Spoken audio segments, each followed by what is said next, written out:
คดีโลกคดีธรรมดำเนินรายการโดยพระประหลัดดร.สุทินน์คลื่นวัฒนธรรม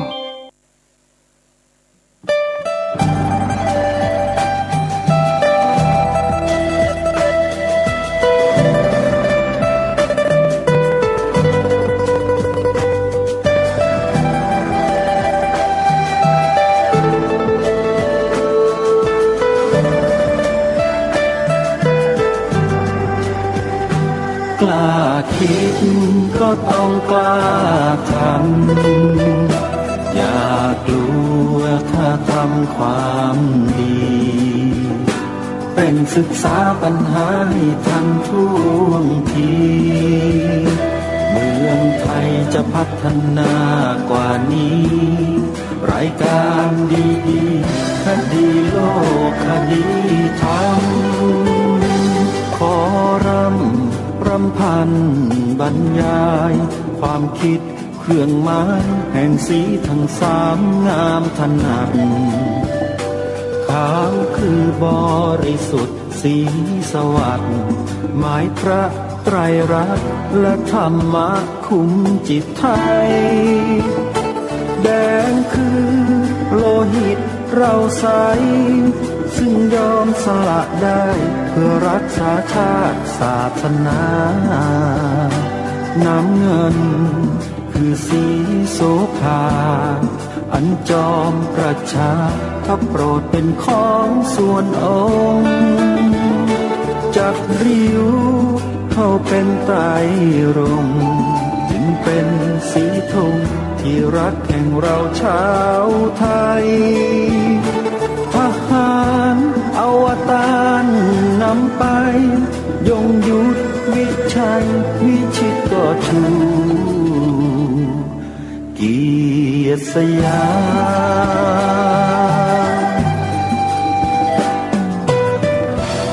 ประเทศไทยที่เจริญมั่นคงมาได้จนถึงทุกวันนี้มิได้เกิดขึ้นจากความหวาดกลัวอย่างคลาดเขลาแต่บรรพบุรุษไทยของเราทุกยุคทุกสมัยล้วนแต่มีความกล้าหาญและชาญฉลาดปกป้องเอกราชสร้างชาติให้เกิดความมั่นคงโดยมีธงแห่งพระไตรรัตน์เป็นเครื่องนำชัยจึงเป็นที่มาที่ไปของรายการคดีโลกคดีธรรมกล้าคิดก็ต้องกล้าทำอย่ากลัวถ้าทำความดีเป็นศึกษาปัญหาให้ทันท่วงทีเมืองไทยจะพัฒนากว่านี้รายการดีๆคดีโลกคดีธรรมรายการดีๆคดีโลกคดีธรรม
รายการคดีโลกคดีธรรมมาพบกับท่านผู้ฟังเป็นปกติทุกวันจันทร์ถึงวันศุกร์และ วันเสาร์อาทิตย์ทางสถานีวิทยุแห่งนี้ท่านสามารถดาวน์โหลดแอปพลิเคชันไว้ในโทรศัพท์มือถือเพื่อติดตามรับฟังรายการนี้ได้ไปทุกหนทุกแห่งของโลกไม่ว่าจะอยู่ที่ไหนก็ฟังได้เพียงท่านโหลดแอปพลิเคชันที่มีชื่อว่าสมาพันธ์สื่อวิทยุพระพุทธศาสนาอาเซียนแอปพลิเคชันนี้มีสถานีวิทยุพระพุทธศาสนาแห่งชาติที่เปิดธรรมะตลอด 24 ชั่วโมงหลายสถานีโหลดแอปเดียวได้ประโยชน์มากมายมหาศาลไม่เชื่อลองโหลดมาฟังกันดูนะโยมนะให้ลูกให้หลานที่เป็นโทรศัพท์มือถือเนี่ยให้เขาโหลดให้แค่จดชื่อแอปพลิเคชันให้ถูกต้องเท่านั้นแหละแล้วก็ไปบอกกับลูกๆหลานๆว่าช่วยดาวน์โหลดให้ยายให้ย่าให้ป้าให้น้าให้อาให้ลุงหน่อยเด็กๆเดี๋ยวนี้เก่งแต่เราจดชื่อให้ถูกชื่อแอปพลิเคชันนี้อีกครั้งหนึ่งนะชื่อว่าสมาพันธ์สื่อวิทยุพระพุทธศาสนาอาเซียนสมาพันธ์สื่อวิทยุพระพุทธศาสนาอาเซียน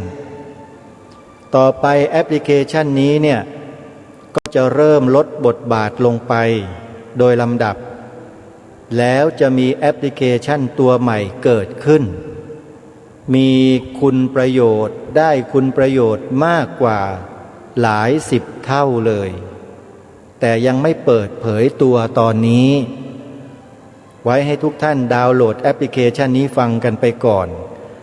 ถ้าใครไม่ดาวน์โหลดแอปพลิเคชันนี้เอาไว้ก็จะต่อแอปพลิเคชันตัวใหม่ไม่ได้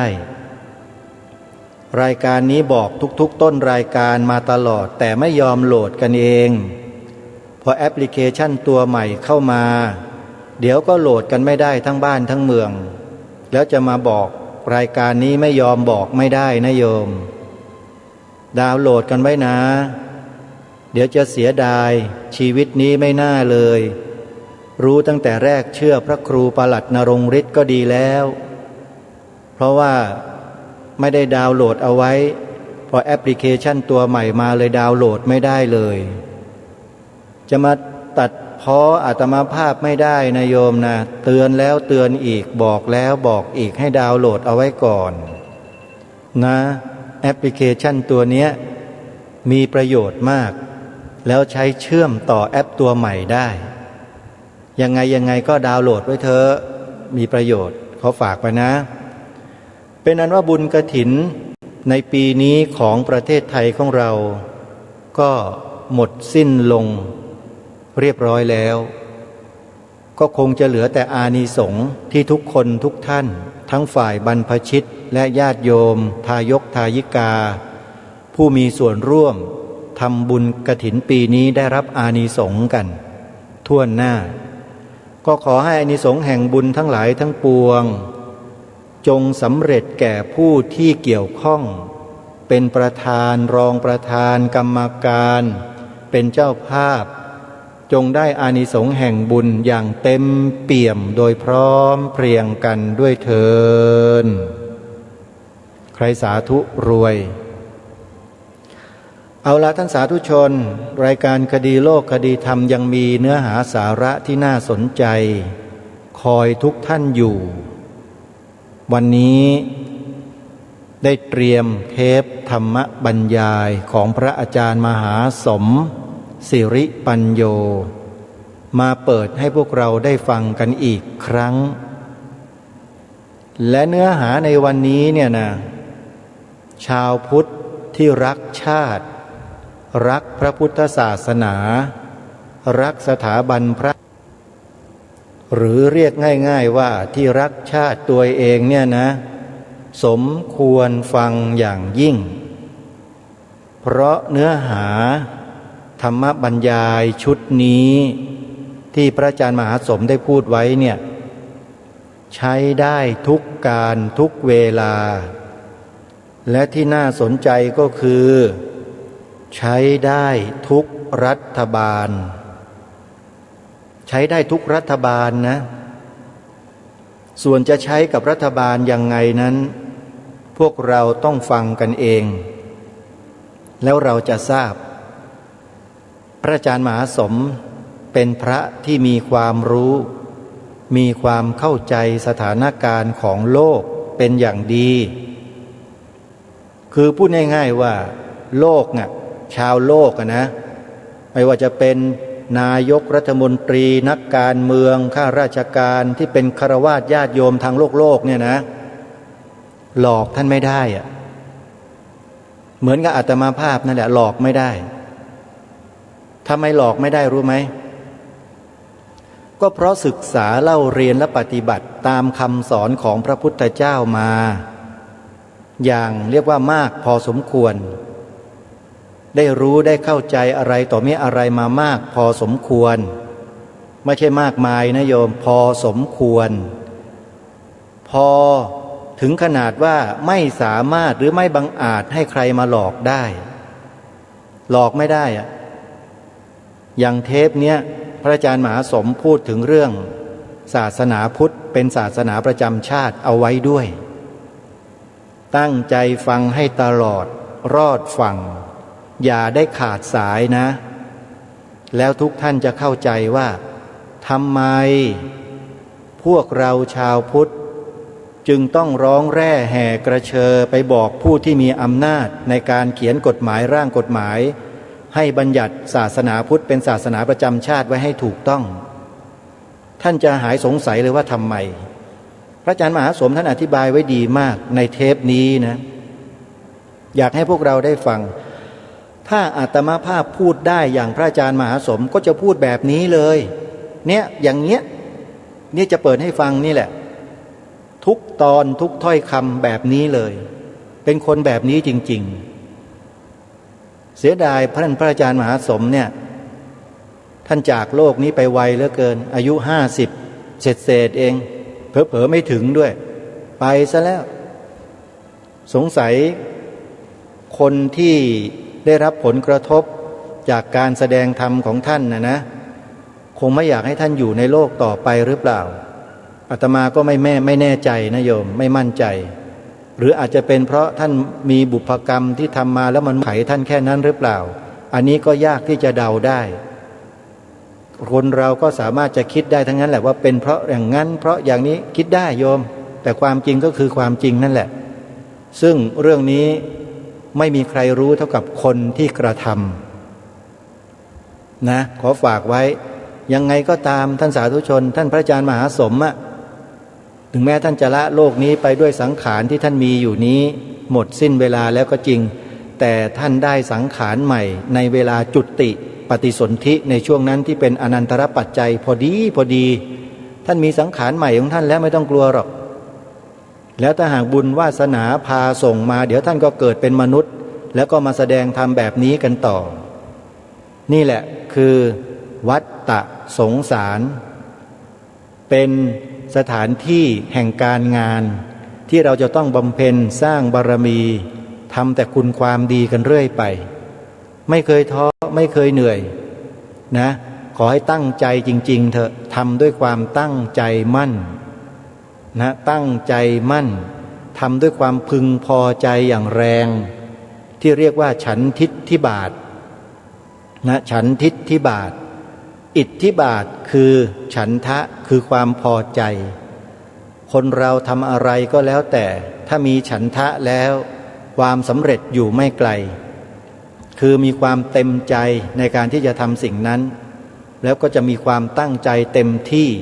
ทำเต็มที่ไม่มีการถอยหลังทุกอย่างจะสำเร็จรายการนี้จึงเชิญชวนให้พวกเราชาวพุทธทั้งฝ่ายบรรพชิตและคฤหัสถ์เนี่ยให้เดินไปข้างหน้าอย่าย่ำอยู่กับที่หรือถอยหลังวิธีการง่ายๆทำ3 ข้อที่เคยแนะนำไว้มาโดยตลอดนั่นแหละ ก็คงจะไม่อธิบายความอะไรกันมากทุกท่านก็พอทราบแล้วแหละว่า3ข้อที่ทางรายการคดีโลกคดีธรรมให้ทำนั่นคืออะไรและจะนำไปสู่ความสำเร็จถ้าช่วยกันทำอันนี้ถือว่าได้บุญนะเนี่ยทำทุกครั้งได้บุญทุกครั้งและอุทิศส่วนกุศลให้ด้วยได้ด้วย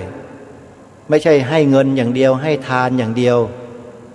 ช่วยกันขวนขวายกิจการงานพระพุทธศาสนาแบบเนี้ยช่วยกันนำความจริงมาเปิดเผยมากล่าวมาแสดงมาเผยแพร่แล้วให้เกิดความรู้สึกเดียวกันความเข้าใจเดียวกันที่ถูกต้องทุกอย่างเป็นบุญหมด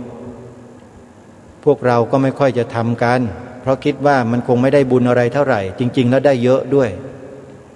อาตมาภาพเนี่ยมั่นใจจึงทำแล้วก็ชวนพวกเราให้ทำกัน3 ข้อถ้าใครยังไม่เคยรู้ก็ไปถามคนที่แนะนำให้ฟังรายการนี้แล้วกันโยมที่มาฟังใหม่ๆนะไปถามคนที่แนะนำท่านนี่ฟังสิคุณฟังรายการนี้นะดีมากๆเลยเนี่ยคนแนะนำเนี่ยเขาจะรู้ว่าไอ้3 ข้อนี่คืออะไรแล้วก็ช่วยกันทำนะฝากไว้ช่วงต้นรายการช่วงนี้ไม่พูดพร่ำไม่ทำเพลงอะไรกันมากเดี๋ยวไปฟังธรรมบรรยายสุดยอดชิ้นหนึ่งของพระอาจารย์มหาสมศิริปัญโยที่อาตมาภาพฟังเมื่อไหร่ก็มีความประทับใจเมื่อนั้นเทปนี้ฟังยังไงก็เลิกฟังไม่ได้ก็เลยอยากจะให้พวกเราได้ฟังพร้อมๆกันณบัดนี้นะโมตัสสะภะคะวะโตอะระหะโตสัมมาสัมพุทธัสสะนะโมตัสสะภะคะวะโตอะระหะโตสัมมาสัมพุทธัสสะนะโมตัสสะภะคะวะโตอะระหะโตสัมมาสัมพุทธัสสะขอนอบน้อมแด่องค์สมเด็จพระสัมมาสัมพุทธเจ้าผู้มีพระกรุณาดุจม่วงมหันนบขอนอบน้อมแด่พระธรรมคำสั่งสอนของพระสัมมาสัมพุทธเจ้าสว่างรุ่งเรืองดุจดวงประทีปขอนอบน้อมแด่พระสงฆ์ซึ่งเป็นนาบุญอันยิ่งใหญ่กว่านาบุญอันดีทั้งหลายขอแสดงความเคารพขอโอกาสคณะสงฆ์ทุกรูปทุกองค์ณโอกาสนี้ขอเจริญพรญาติโยมที่อยู่ทางด้านหลังด้วยทั้งสามเณรที่เข้าร่วมประพฤติวัดปฏิบัติวันนี้เราก็ได้ฟังธรรมอันเป็นสัจธรรมคำสอนของพระสัมมาสัมพุทธเจ้าเป็นการปรารภเหตุเรื่องราวต่างๆที่เราควรจะนำมากล่าวนำมาปรารภถึงแม้ว่าตัวช่วยของเราจะน้อยนิดแทบจะมองไม่เห็นในสังคมปัจจุบันเพราะว่าสังคมเราเดี๋ยวนี้กำลังเหมือนกับว่ามันดำเนินไปแบบไม่สมดุลเท่าที่สังเกตดูในปัจจุบันนี้การแสดงธรรมอย่างเป็นลักษณะเป็นกิจลักษณะก็เห็นกันก็คืองานปริวาสงานอบรมธรรมเท่านั้นเองนอกนั้นก็ญาติโยมก็ละทิ้งการแสดงธรรมเมื่อมีกิจการต่างๆเกิดขึ้นไม่ว่าจะเป็นงานศพนี่ดูเหมือนจะเป็นงานที่วุ่นวายมากที่สุดซึ่งปกติแล้วน่าจะเป็นงานปรารภธรรมได้ดีที่สุดโดยซ้ำไปเพราะเป็นงานสรุปชีวิตเป็นงานสรุปสุดท้ายของชีวิตมีการหรือเรียกว่าความตายเกิดขึ้นก็น่าจะมีการนิมนต์พระไปปรารภสรุปว่าชีวิตแต่ละชีวิตนี่เป็นยังไงเริ่มต้นยังไงตั้งอยู่ยังไงแล้วก็ดับลงยังไงเบื้องหน้าแต่ตายพ่อกลายแตกเป็นยังไงปรากฏว่าพอชีวิตตายลงเราก็มีแต่เปิดธรณีกันแสงแล้วก็ดื่มเหล้ากันเป็นเรื่องเป็นราวเรื่องเล่นๆนี่ทำให้เป็นเรื่องเป็นราวผมเองเคยปรารภว่ามันมีคณะร้องไห้รับจ้างอาชีพนี่ก็มีคือเจ้าภาพไม่มีเวลาร้องไห้มีแต่เวลาปฏิสันทานแขกก็เชิญคณะร้องไห้คือเปิดเท่านี้กันแสงให้คนอื่นร้องไห้ตนเองก็เป็น ยืนผูกเนคไทรอรับแขกอย่างเงี้ยแล้วก็มีการเอาเบียร์เอาอะไรมาตั้งเอาเหล้าพอมาไปเชิญช้างมาในงานเชิญเบียร์ช้างเจ้าของก็รวยอันดับหนึ่งของประเทศเราก็จนลงนี้คือมันไม่มีอะไรเลยงานนั้นเป็นงานเรียกว่าเหยียบย่ำ ซ้ำเติมเหยียบย่ำซ้ำเติมผู้ล่วงลับก็ยังบอกว่าทำบุญพ่อทำบุญแม่นี่ผมพูดบ่อยจริงๆแล้วน่าจะเรียกว่าทำบาปพ่อทำบาปแม่ตรงนี้มันก็เลยเหลืออยู่จุดเดียวจริงๆที่เราได้แสดงธรรมได้กับฟังธรรมอย่างเป็นกิจลักษณะสมควรกับที่พระพุทธเจ้าท่านบอกว่าเราเชิดชูธรรมเป็นงานจันโลงธรรมงานปฏิบัติธรรมอันที่พระเดชพระคุณหลวงพ่อประยุทธ์โตนี่ท่านจะบอกว่าการปฏิบัติธรรมคือเอาธรรมะมาปฏิบัติอันน่ะชัดเจนมากการปฏิบัติธรรมก็คือเอาธรรมะมาปฏิบัติจะอยู่ระดับใดก็ตามก็เรียกว่าปฏิบัติธรรมใครทำหน้าที่อะไรก็ทำหน้าที่ของตนให้สมบูรณ์อย่างเช่นพระมีหน้าที่อะไรล่ะก็คือประพฤติวัดปฏิบัติ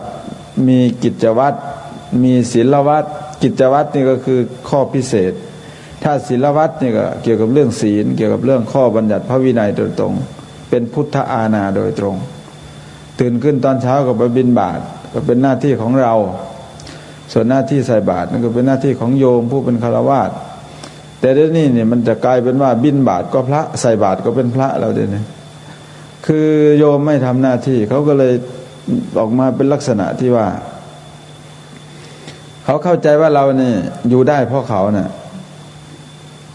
นี่คือมันถึงขั้นวิกฤตแล้วนะครับถ้าโยมเข้าใจถึงระดับเนี้ยถึงกับเปล่งคำหยาบออกมาว่า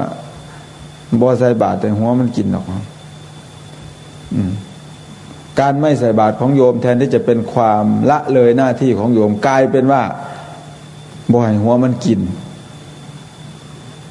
นะครับท่านต้องแก้โจทย์นี้ให้หลุดนะครับคือโยมขี้เกียจใส่บาตรแทนที่จะเป็นความบกพร่องของโยมกลายเป็นว่าบ่ใส่บาตรในหัวมันกินตกลงหมู่เฮาเลยกลายเป็นหัวมัน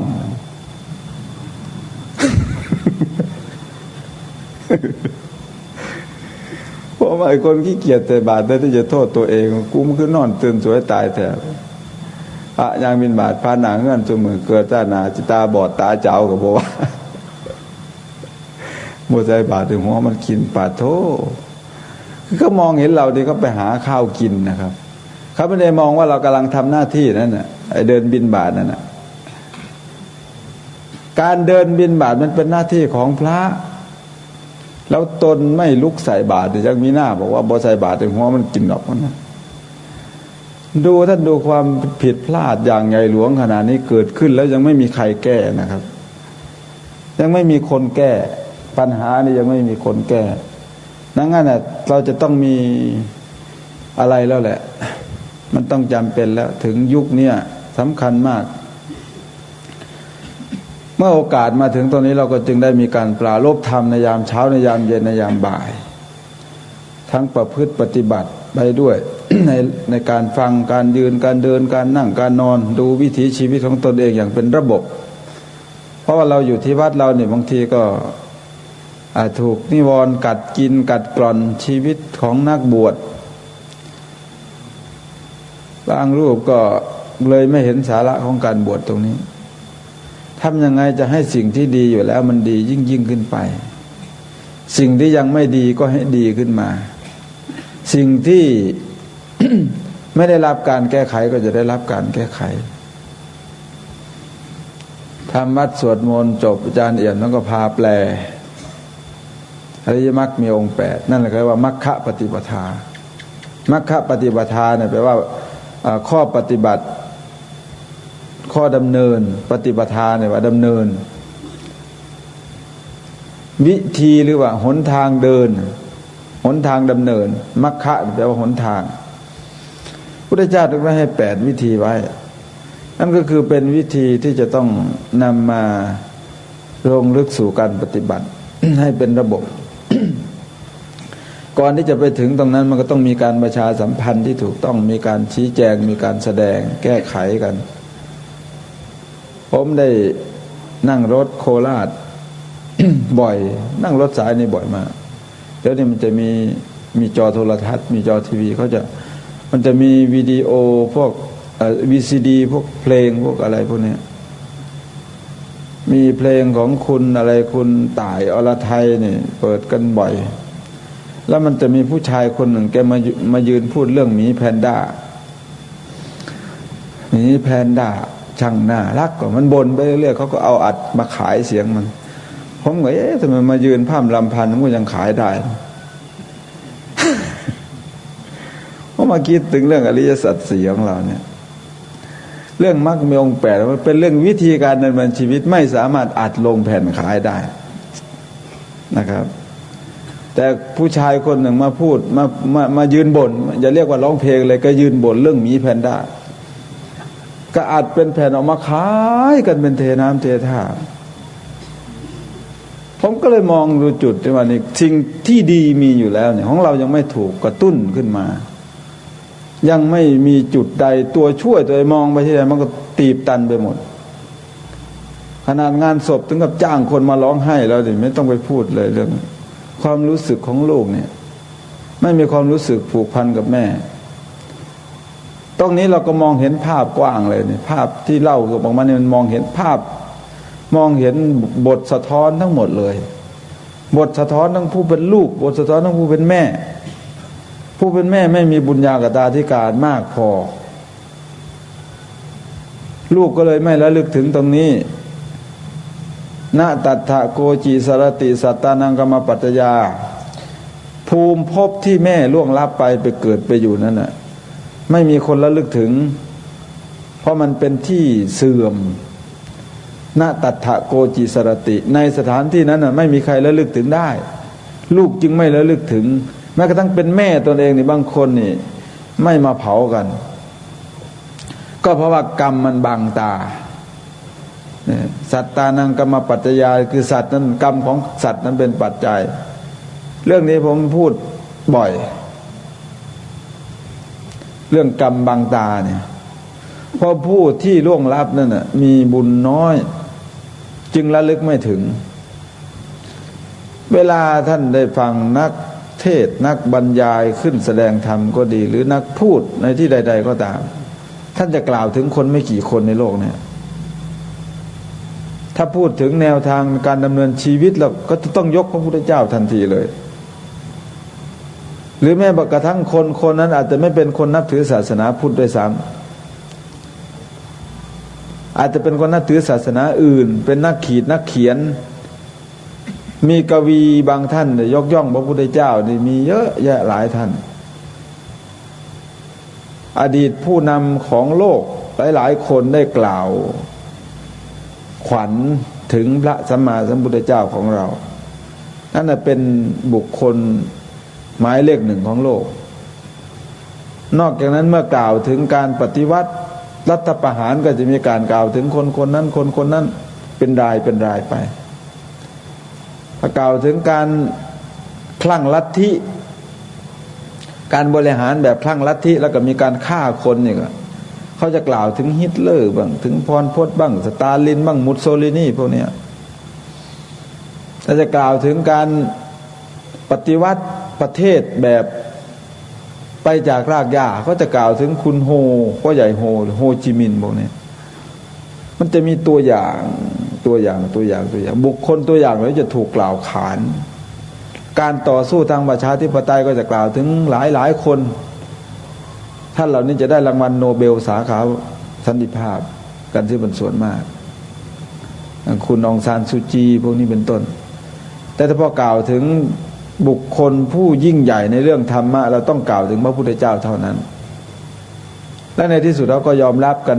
ในระดับโลกระดับสหประชาชาติ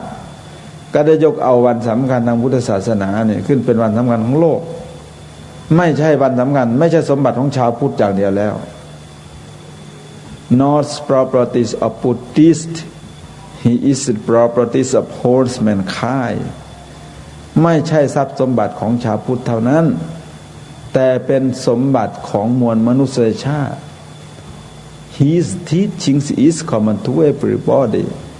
คำสอนของพระองค์นั้นเป็นธรรมดาสำหรับทุกๆคนเขาจะกล่าวอย่างนี้แล้วก็เป็นมรรคปฏิปทาที่อาจารย์เอี่ยมได้พาสวดไปเมื่อกี้เป็นวิทยาศาสตร์คำสอนของพระสัมมาสัมพุทธเจ้าเป็นวิทยาศาสตร์เข้าได้กับหลักวิทยาศาสตร์หลักวิทยาศาสตร์เข้าได้กับคำสอนของพุทธศาสนาอันพุทธเจ้าจึงเป็นโจทย์เป็นตัวตั้งตลอดนอกนั้นก็เป็นตัวคูณตัวลบตัวหารไปแต่ตัวตั้งต้องเป็นพระพุทธเจ้าแต่เดี๋ยวนี้เราไม่สามารถจักนำเอาหลักดีๆตรงนี้มาให้ปรากฏแก่ชาวโลกได้อย่างดีก็มีเอกสารที่เป็นหลักฐานเป็นหนังสือในพระไตรปิฎกในปัจจุบันนี้ก็มีฉบับพิมพ์เป็นภาษาอังกฤษก็มีกันมานานแล้วที่สมาคมบาลีปกรณ์ที่อังกฤษเขาได้พิมพ์ฉบับนี้นี่จะมากแผ่ไปทั่วโลกเหมือนกันทำยังไงเราจะมีพระไตรปิฎกดีๆที่เป็น5-6 ภาษาซึ่งภาษาที่ชาวโลกเขายอมรับในปัจจุบันเนี่ยยอมรับกันเป็นส่วนมากนี่ให้เป็นทุกภาษาแล้วก็ส่งไปยังห้องสมุดทั่วโลกได้นี่คือทำสิ่งที่ดีมีอยู่แล้วเนี่ยให้มันปรากฏชัดเจนขึ้นมาทำยังไงเราจะมีอนาถบิณฑิกะเศรษฐียุคใหม่เกิดขึ้นในโลกเยอะๆในปัจจุบันนี้มองหาไม่มีเลยทั้งที่คนร่ำรวยเยอะกว่าแต่ก่อนมีมากระบบบริหารจัดการก็ไม่ใช่ทำไม่เป็นทำเป็นไม่ต้องไปเรียนจบอะไรมากมายเอาแค่พอๆกับหลวงหนุ่ยเนี่ยก็น่าจะพอแล้วความรู้นี่ไม่จำเป็นต้องจบอะไรมากมายหรอกลุกขึ้นลำป่อเลย นั่นก็เป็นระบบบริหารจัดการแบบหลวงหนุ่ย มีการน้าวธนูยิงอะไรก็ว่ากันอันนี้คือปัญหานี่ก็ต้องรอการแก้ไขต่อไปคือมันยังไม่เคลียร์ยังขาดที่พึ่งคนขาดที่พึ่งเมื่อได้ที่พึ่งใหม่นายใหม่ในปัจจุบันนี้เราบริหารด้วยเงินนะครับผมเคยยกคำนี้ฟังไปจำพรรษาต่างประเทศเขาเขียนไว้ในต้นไม้ใกล้ๆกันเนี่ยเพื่อนบ้านเราเนี่ยประเทศมาเลเซียเนี่ยท่านเขียนไว้ในต้นไม้เป็นสุภาษิต When money speak through the silence When money speak through the silence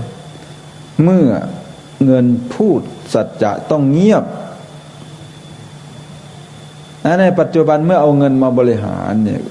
ตัวแปรสำคัญยิ่งใหญ่เลยตัวนี้จึงทำให้คนตกเป็นทาสของการบริหารแบบใหม่ปีพ.ศ.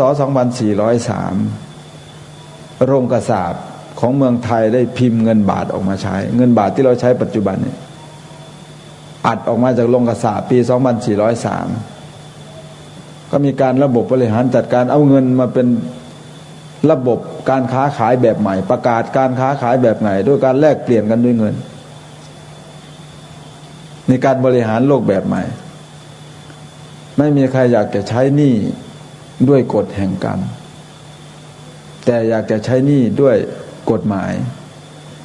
เขาจึงพิมพ์ธนบัตรออกมาธนบัตรฉบับนี้ชำระหนี้ได้ตามกฎหมายไม่ใช่ชำระหนี้ได้ตามกฎแห่งกรรมเงินแบบเก่านั่นในภาษาพระพุทธเจ้านั้นก็เรียกว่าธนทรัพย์สมัยนี้เขาเรียกธนบัตรก็คือพิมพ์เป็นเงินแต่ถ้าธนทรัพย์นั่นน่ะไอ้นั้นชำระหนี้ได้ตามกฎแห่งกรรมของจริงกันนั้นนะมีศีลมีหิริมีโอตตัปปะมีวิริยะมีปัญญามีอุเบกขาความเพียรผมก็ท่องไม่จบแล้วมั้งธนทรัพย์7เนี่ยแต่รู้ว่านั่นคือธนทรัพย์อันนั้นน่ะชำระหนี้ได้ตามกฎแห่งกรรมสูงสุดการตัดสินก็จบลงแค่ศาลบางทีก็ทั้งปรับทั้งจำบางทีก็แค่ปรับบางทีก็แค่จำบางทีก็ไม่โดนทั้งปรับทั้งจำทั้งที่มีความผิดนั่นคือการแก้ไขปัญหาแบบทางโลกมันไม่สิ้นสุดมันไม่ยุติชี้แจงปัญหาไม่ได้ ไม่เคลียร์ไม่ชัดเจนแต่การแก้ปัญหาแบบพุทธศาสตร์หลักคำสอนพระสัมมาสัมพุทธเจ้าเนี่ยมันจบได้เป็นเรื่องไป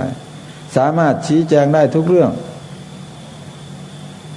คนนี้มีความขี้เกียจอย่างนี้นี่พระพุทธเจ้าสามารถชี้แจงได้เลยว่ามาจากอะไรคนนี้ขยันอย่างนี้สวยงามอย่างนี้หน้าตาอย่างนี้พระพุทธเจ้าชี้แจงได้หมดไม่มีนักสอนคนใดในโลกชี้แจงปัญหาได้แจ่มแจ้งชัดเจน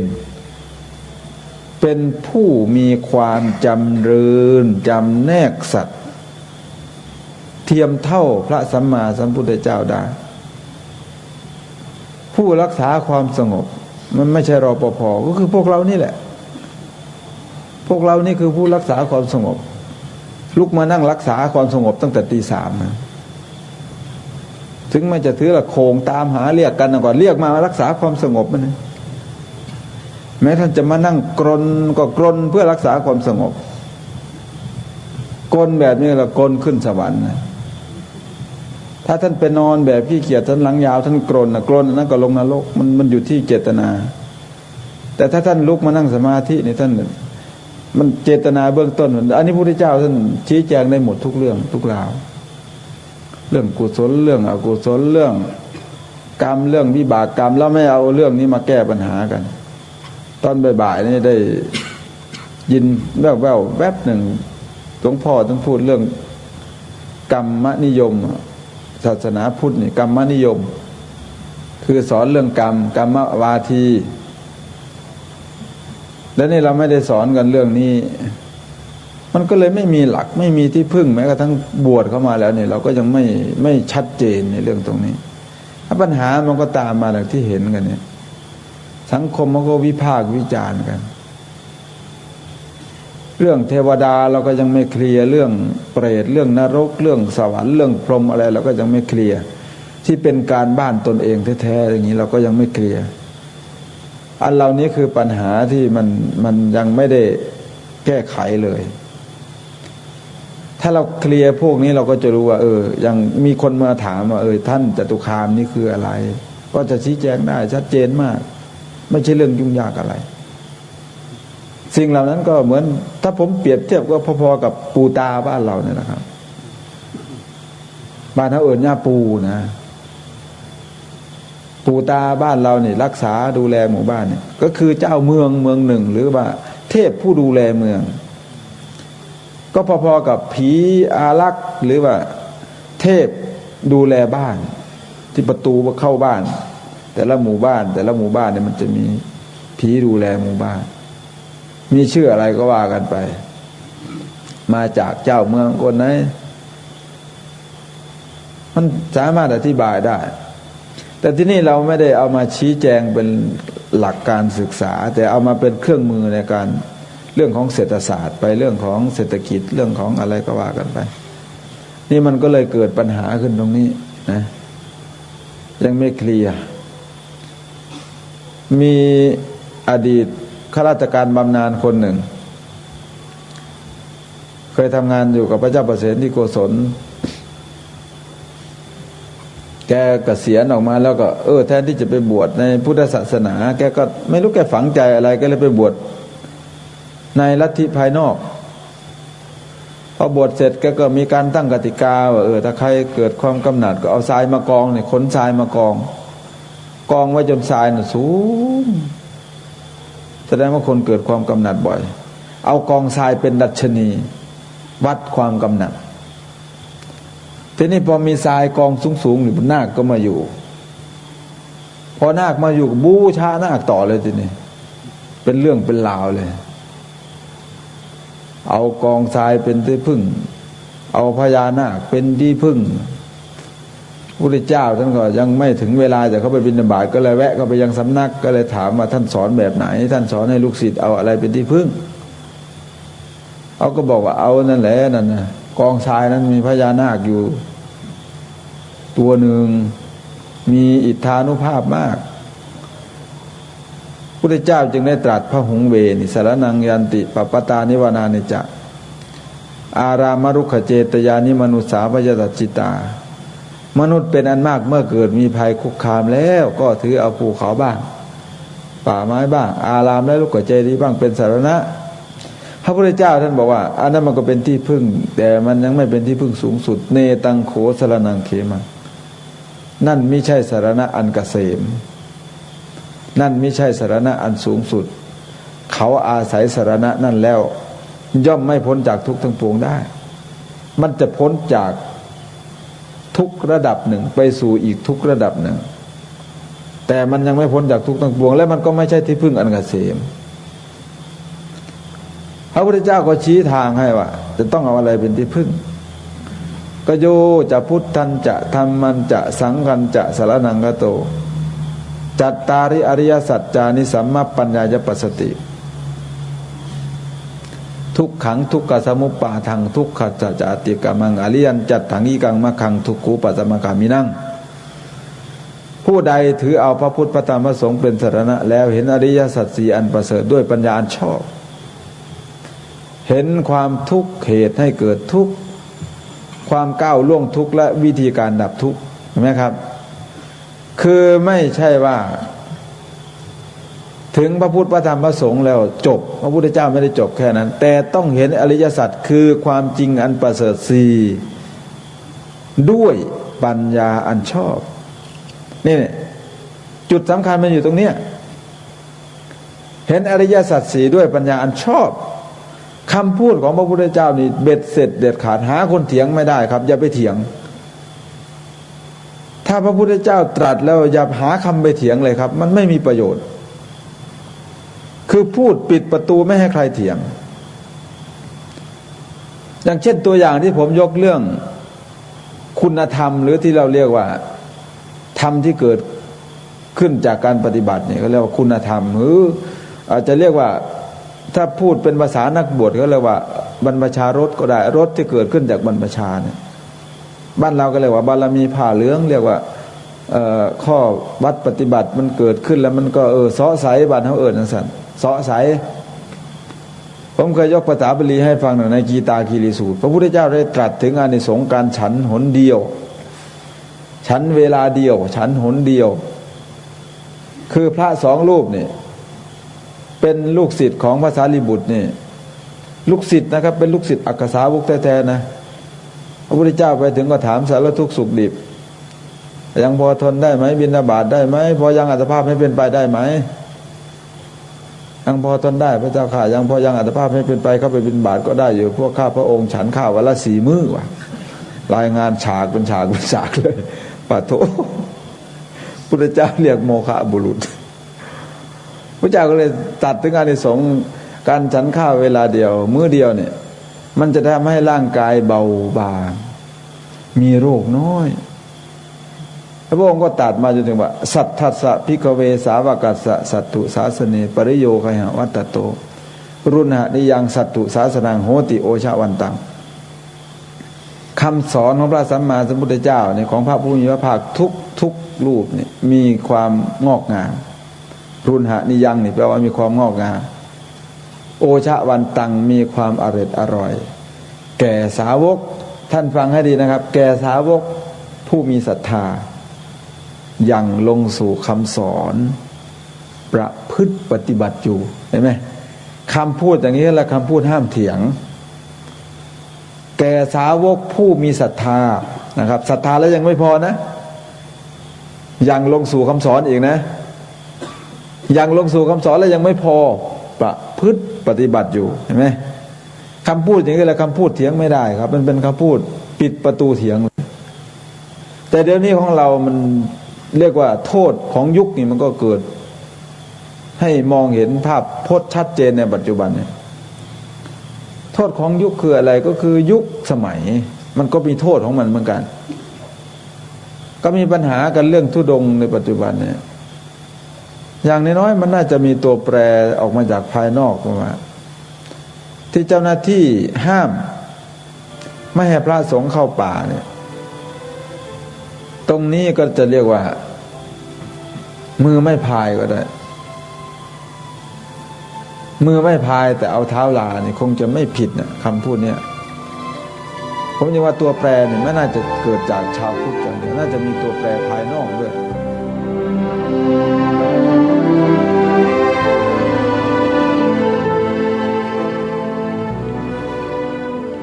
ท่านสาธุชนผู้ฟังทุกท่านธรรมบรรยายของพระอาจารย์มหาสมยังไม่จบกำลังเข้าสู่โหมดแห่งความเข้มข้นโดยลำดับเริ่มจะพูดถึงการธุดงค์ของพระที่ท่านไปเดินธุดงค์ในป่าในเขาแล้วก็กำลังจะเข้าสู่แนวทางของระบบการบ้านการเมืองที่มาส่งผลกระทบต่อพระสงฆ์ของเราเดี๋ยววันพรุ่งนี้เรามาติดตามรับฟังกันต่อความจริงที่เถียงไม่ได้นะเดี๋ยวติดตามรับฟังกันในวันนี้เวลาของรายการก็ใกล้จะหมดลงแล้วท่านสาธุชนยังไงก็ตามเรื่องของบุญกุศลตามหลักแห่งบุญกิริยาวัตถุ10ประการนั้นพวกเราชาวพุทธจะต้องศึกษาเรียนรู้ทำความเข้าใจแล้วน้อมนำไปปฏิบัติให้ครบถ้วนสมบูรณ์มากที่สุดเท่าที่เราจะทำได้จะเป็นประโยชน์เกื้อกูลแก่ตัวของเราเองด้วยต่อผู้ที่อยู่รอบข้างเราด้วยผู้ที่เกี่ยวข้องเราด้วยต่อชุมชนหมู่บ้านตำบลอำเภอจังหวัดต่อประเทศชาติแม้แต่ต่อโลกใบนี้ถ้าหากทุกคนปฏิบัติตามหลักบุญกิริยาวัตถุ10แล้วโลกร่มเย็นได้ด้วยศาสนาแน่นอนแล้วศาสนานั้นจะต้องเป็นศาสนาที่ปราศจากคำสอนที่ให้เบียดเบียนอะไรก็ตามอย่าให้มีแล้วโลกนี้เขายืนยันแล้วว่ามีศาสนาเดียวในโลกที่ปราศจากการเบียดเบียนทั้งปวงคือพระพุทธศาสนานั่นเองเพราะฉะนั้นเดี๋ยววันพรุ่งนี้เรามาติดตามรับฟังเหตุและผลต่างๆที่พระอาจารย์มหาสมท่านได้บรรยายไว้กันต่อสำหรับวันนี้เวลาของรายการหมดลงแล้วอาตมาภาพต้องขอสมมุติยุติรายการไว้แต่เพียงเท่านี้ไว้พบกันใหม่ในวันต่อไปขอความสุขสวัสดีในธรรมแห่งองค์สมเด็จพระบรมศาสดาสัมมาสัมพุทธเจ้าจงปรากฏเกิดมีขึ้นในจิตใจของท่านผู้ฟังทุกท่านทุกคนเทินขอเจริญพรกล้าคิดก็ต้องกล้าทำอย่ากลัวถ้าทำความดีเป็นศึกษาปัญหาให้ทันท่วงทีเมืองไทยจะพัฒนากว่านี้รายการดีคดีโลกคดีธรรมขอรำพันบรรยายความคิดเครื่องหมายแห่งสีทั้งสามงามถนัดขาวคือบริสุทธิ์สีสวัสดิ์หมายพระไตรรัตน์และธรรมะคุ้มจิตไทยแดงคือโลหิตเราใสซึ่งยอมสละได้เพื่อรักษาชาติศาสนาน้ำเงินคือสีโสภาอันจอมประชาถ้าโปรดเป็นของส่วนองค์จับริ้วเข้าเป็นไตรรงค์จึงเป็นสีธงที่รักแห่งเราชาวไทยทหารอวตารนำไปยงยุทธวิชัยวิชิตก็ชูเกียรติสยามประเทศไทยที่เจริญมั่นคงมาได้จนถึงทุกวันนี้ มิได้เกิดขึ้นจากความหวาดกลัวอย่างคลาดเขลาแต่บรรพบุรุษไทยของเราทุกยุคทุกสมัยล้วนแต่มีความกล้าหาญและชาญฉลาดปกป้องเอกราชสร้างชาติให้เกิดความมั่นคงโดยมีธงแห่งพระไตรรัตน์เป็นเครื่องนำชัยจึงเป็นที่มาที่ไปของรายการคดีโลกคดีธรรมกล้าคิดก็ต้องกล้าทำ